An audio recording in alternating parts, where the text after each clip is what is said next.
Commissioners and folks here, there's some concerns, a lot of concerns actually, of the movement of the Minnesota Pollution Control Agency and the administration going in this direction.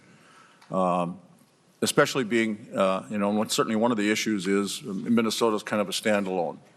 And I know the comment has been made by either you or your office that, we want to be leaders, we want to step up, and we want to be the first.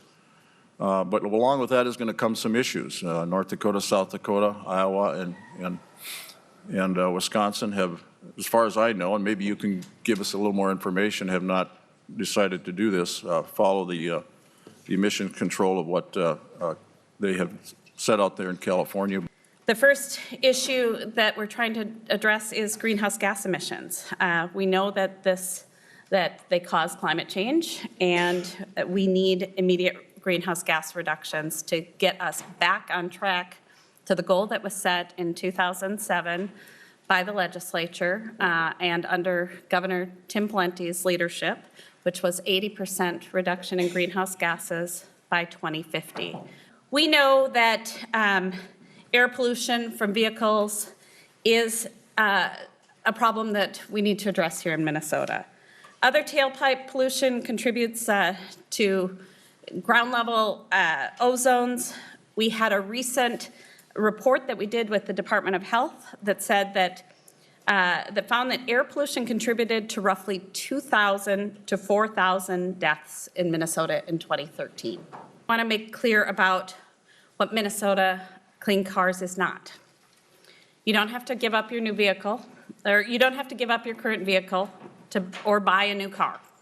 That's not what this is. You don't have to give up your truck. It's not what this is. There will not be emissions inspections under this. We're not bringing that back.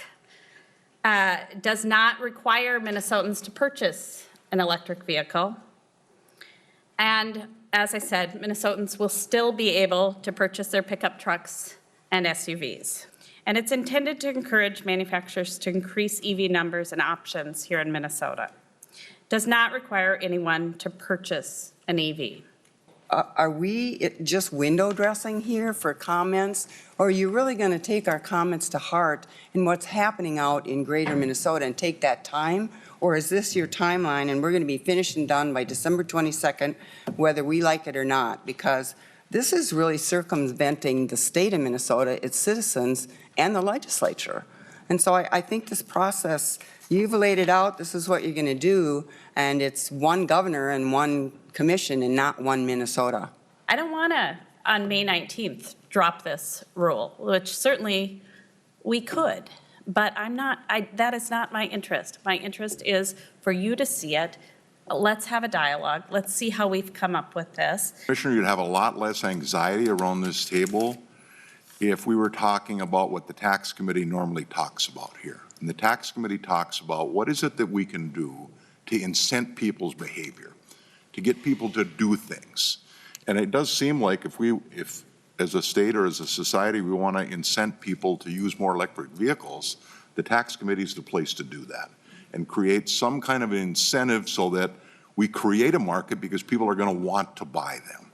So just my suggestion, I think there'd be a lot less anxiety if we were, instead of talking about a mandate or a regulatory process, we were talking about how can we incent people to buy these vehicles. If we're going to support all these EVs, which I think is a good idea, I would love to see this expedited process for our copper nickel opportunities in Minnesota, which it takes hundreds of pounds of copper and nickel per vehicle in order to have these. And I would hate to see that done in China where they don't give a damn about the environment.